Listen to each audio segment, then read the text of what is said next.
much of the first act is the debate between Kaylee and Tim, right? Because she's convinced the mirror is evil and her brother and her father are innocent. And Tim has, through the last 11 years of therapy, come to accept that he did in fact kill his father and that there was something wrong with him and he's better now. And he is convinced that Kaylee needs help. And what I like about that entire thing is that in a lesser movie, Kaylee would have a big speech about Tim being narrow-minded, and you can fill in the blanks, right? Like if you've seen movies like this. But also Tim is not arrogant about it. He's not dismissive about it. And every argument he has makes sense.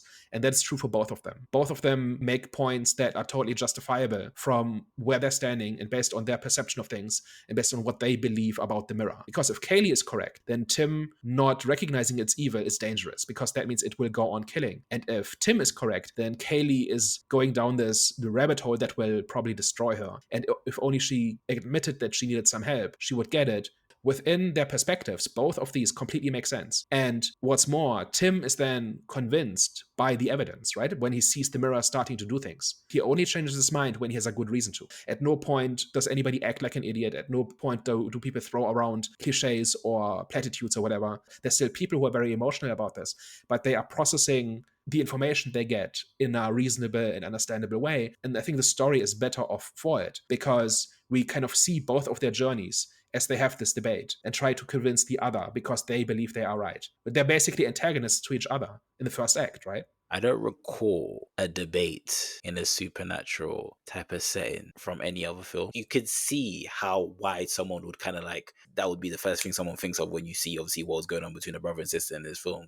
Like someone trying to push you to believe in the supernatural, but like an atheist, for example, against a Christian. For example, that's kind of like the feeling I was getting. And this is how atheists and a Christian would act. Like an atheist would actually have to see the proof, and then once the brother was actually starting to see the proof, you're still in disbelief in a way and trying to kind of like still reason, but then you started to once it became inevitable, it became inevitable. So, and the question is, at what point would you believe in the evil demon mirror?